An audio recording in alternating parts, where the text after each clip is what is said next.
¿Quién gana la guerra? La ventaja de Ucrania y las opciones de Putin. Si Rusia va por todo, Occidente tendrá que evaluar de nuevo su estado de ánimo y la posibilidad de una gran escalada militar de límites insospechados. A medida que las fuerzas ucranianas ganan terreno, el presidente Zelensky y sus aliados parecen estar de acuerdo. Ucrania debe luchar hasta la victoria total y restablecer el status quo anterior a la guerra. En la última semana, líderes y estrategas occidentales han planteado la posibilidad de que Ucrania se imponga en esta guerra. Este cambio de perspectiva parece que va a desencadenar una nueva dinámica de apoyo militar a Ucrania. El argumento de que Ucrania debería pedir la paz en lugar de seguir luchando ha sido refutado. Rusia saldrá derrotada y reunificaría a las ganancias territoriales logradas desde febrero.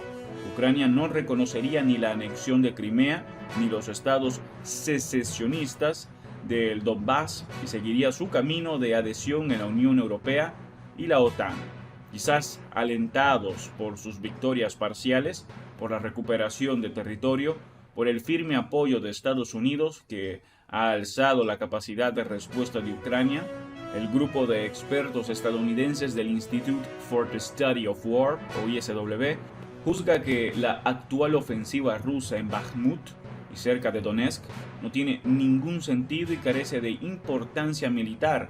Dicen que Rusia está actuando de modo errático y con poco sentido estratégico, mientras que Ucrania avanza inexorablemente a una victoria en la zona. Rusia tendría finalmente una clara derrota.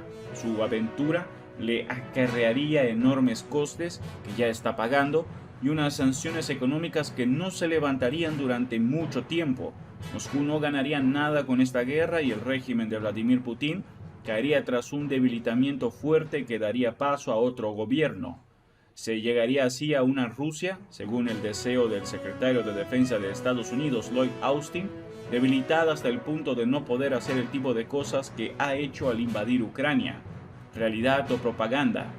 Este sería el mejor escenario posible, en primer lugar para Ucrania, casi a la par para Estados Unidos y secundariamente para Europa Occidental. Pero ¿es realidad o propaganda? Tal vez, en el mejor de los mundos posibles, una salida así del actual conflicto fuese plausible, pero una solución así no es verosímil. Sin duda todos apreciamos el valor del ejército ucraniano en una guerra de liberación ante una agresión y ocupación extranjera. Es amplia en la opinión pública el deseo de un final así, pero con todo, no es verosímil que Ucrania pueda derrotar a Rusia en el campo de batalla.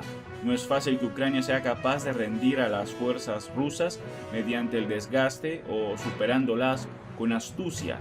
Este es el estado real de la guerra, pero al mismo tiempo el temor a una escalada peligrosa se ha visto reflejado en la advertencia de Joe Biden dirigida a Vladimir Putin para no usar más tácticas nucleares o químicas en respuesta a la dura ofensiva ucraniana. La advertencia está indicando un temor inminente al aumento de escalada. Biden lo expresaba así: no lo hagas, no lo hagas. Cambiaría el rostro de la guerra como nada de lo ocurrido desde la Segunda Guerra Mundial. Rusia se convertiría en un paria, afirmaba Biden en una entrevista a la cadena CBS. Las opciones. Es verdad que en la parte rusa Putin se enfrenta ahora a tomar difíciles opciones. Puede mantener el compromiso militar de Rusia manteniendo los niveles actuales de tropas en una guerra lenta y de desgaste, preservando el aislamiento de la sociedad rusa respecto del conflicto, o puede llamar a una movilización masiva de la población. Esta segunda medida siempre es impopular. La movilización, por otra parte, alteraría radicalmente la cuidadosa gestión de la guerra por parte del Kremlin dentro de casa. Aumentar drásticamente los efectivos de Rusia podría parecer una opción lógica para un país con una población que triplica la de Ucrania, pero la popularidad de la guerra ha dependido de que esté lejos y no afecte demasiado a la población. Consecuencias: con una amplia movilización, el Kremlin se arriesgaría a una mayor oposición interna y una escalada en la guerra para la que la mayoría de los rusos no están preparados. En la guerra de Ucrania, cualquiera de las opciones a las que se enfrenta ahora Putin tendrán consecuencias importantes, sea cual sea su próximo movimiento.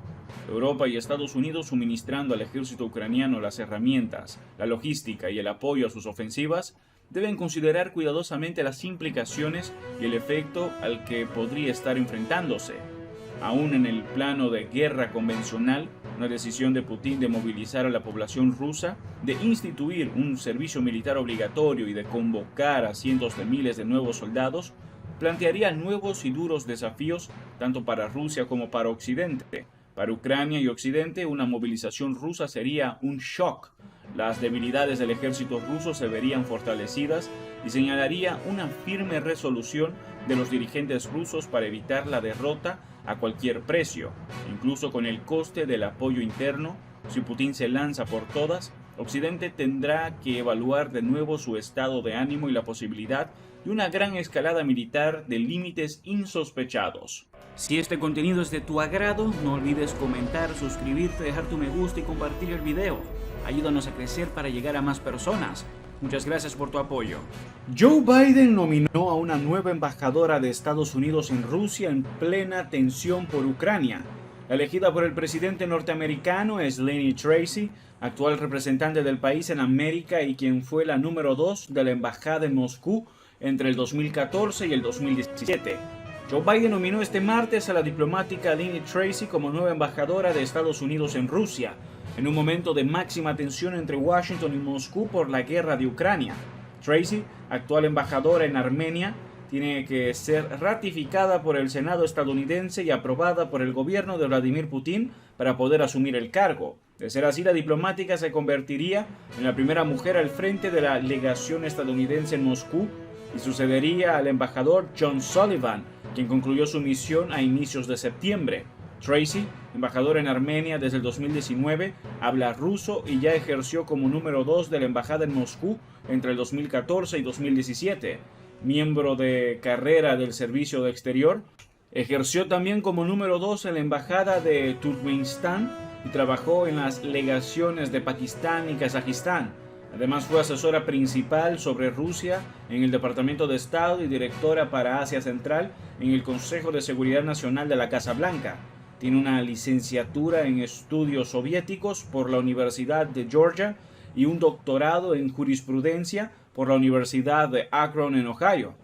El embajador John Sullivan dejó Moscú el 4 de septiembre tras concluir una misión de casi 3 años en medio de una gran tensión con Rusia por la invasión a Ucrania. Una de sus últimas tareas fue rendir tributo a Mikhail Gorbachev, último dirigente de la Unión Soviética, la URSS, fallecido esa misma semana en la sala de las columnas de la Casa de los Sindicatos de Moscú. El diplomático siempre criticó duramente la represión de la oposición en Rusia, con el encarcelado Alexei Navalny a la cabeza. En abril del 2021 abandonó el país después de que Washington impusiera sanciones a Rusia, país al que regresó después de la cumbre entre Biden y Putin en junio del 2021. En Ginebra, el Kremlin respondió con medidas similares e incluyó a Estados Unidos en una lista de países inamistosos, limitando la contratación de personal local en la embajada y el movimiento de diplomáticos estadounidenses en territorio ruso. Sullivan, de 62 años y oriundo de Boston, Massachusetts, en el noroeste, fue vicesecretario de Estado bajo la presidencia de Donald Trump y ocupó varios puestos de responsabilidad en los ministerios de Justicia, Defensa y Comercio de Estados Unidos a lo largo de 4 décadas bajo 5 presidentes estadounidenses, pero la relación se deterioró por completo tras la invasión rusa de Ucrania, iniciada el 24 de febrero pasado, a la que Estados Unidos respondió con una batería de sanciones en coordinación con sus aliados europeos. Actualmente las relaciones diplomáticas entre Estados Unidos y Rusia se reducen a algunos canales de comunicación para atender asuntos técnicos. Eso es todo por ahora. No olviden comentar y suscribirse. Hasta el próximo video.